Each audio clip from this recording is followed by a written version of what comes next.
I'm planning an outdoor concert. This concert is going to occur in a season where there is a high probability that it's going to rain on the day of the concert. The concert hasn't happened yet. Have I just identified a risk or an issue? Which one is it? Hi, my name is Agatha Johnson, and I help aspired and established professionals to launch and grow successful careers in project management. And on this channel, I share everything about a career in project management, including life lessons from my project management career and business. So if you're interested in growing a career in project management or starting a career, or just maybe curious about project management and want to learn about project management, then click on the subscribe button and let us learn together. So risk versus issue. What are they and how can you differentiate from both of them? Now, sometimes we call a risk an issue and we call an issue a risk, and mix them up together. So in this video, I'll just really be going directly into differentiating a risk versus an issue. Now, a risk basically is an uncertain event or situation that if it occurs, it could have a negative or positive impact on your project's objectives. So there's some keywords there. The first keyword is if it occurs. That means it has not occurred. So when you're thinking, is this a risk? Is this an issue? One key thing you can differentiate between both is as this event or scenario occurred. So for risk, they are not occurred yet. And that's why it says if it occurs.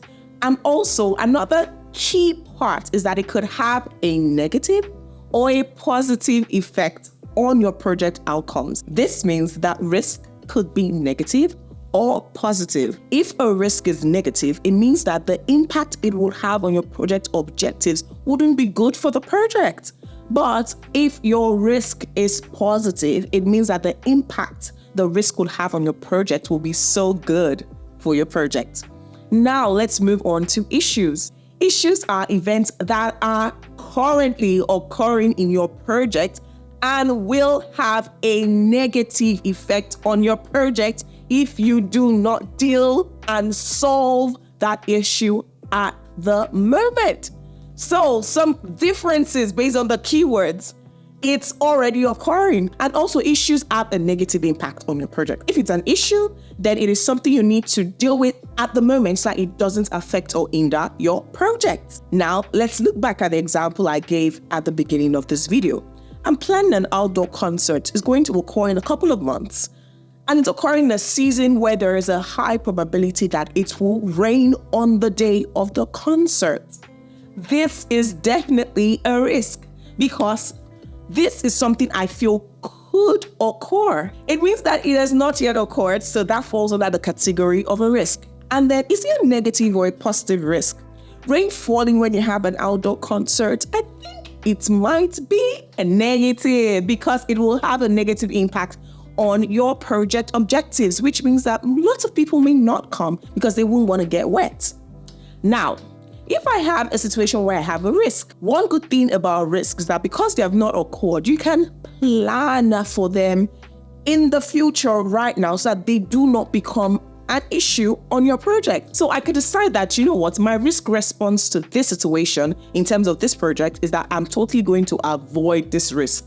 I don't want it to rain at all, but obviously I can't tell it not to rain. So there are two things I can do. Either I move the concert away from that season where there's a high probability of it raining, totally avoiding the risk of it raining, or I move my outdoor concert to become somewhat of an indoor concert, whether I have it in a hall or I have a massive tent outdoors and then the concert is in that tent. So even if it rains, it doesn't matter because no one's going to get wet. Or I could decide that, hey, I'm going to mitigate this risk. Mitigate is different from avoiding. Avoiding is you do not want it to happen at all. Okay, you eliminate the risk. That is avoid. But mitigate is you reduce the impact that risk will have. Okay, you minimize it. Think about it like that. You minimize it. Okay, so when you mitigate, it could be that, okay, if this risk will occur, then my response to this risk is I'm going to have umbrellas, raincoats, so that nobody gets wet. So we can still have a lovely outdoor concert, but everyone will be protected and shielded from the impact of the rain. So we'll still enjoy the concert. That's a way to mitigate the risk. Another response you could give is to accept the risk. Oh, well, if it rains, let it rain. I don't really care. I'm having it on that day, and that's what it is. Now, that is very tricky, because if it rains, what if people do not come? But most times, if you have someone accepting such a high risk, it means that they have a high risk appetite. So what is risk appetite? Risk appetite is basically, think about it like you have a high appetite for food. That means you can eat lots of food.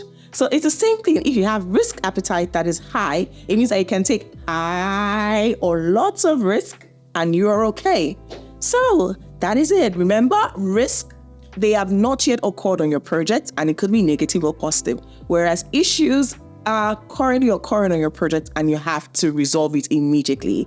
And that is why, to reduce the number of issues you have on your project, it's very essential for you to have a good risk management in plan. What does that mean? It means that you should identify the risk that could happen on your project early on in your project, because when you do that, then you could have plans in place in order to respond to those risks so that they do not become an issue that you're now, quote unquote, firefighting to solve. So you're well prepared ahead to handle any of the occurrences that could occur before they actually happen. So that's the good thing about risk. And if you have not identified this risk, it now occurs and it turns from a risk into an issue in your project, then what you have to do as a project professional is to problem solve. Find ways with your team to eliminate that issue, to solve the issue really, so that it doesn't affect the outcomes of your project. So that is it, risk versus issues. I hope you enjoyed the video.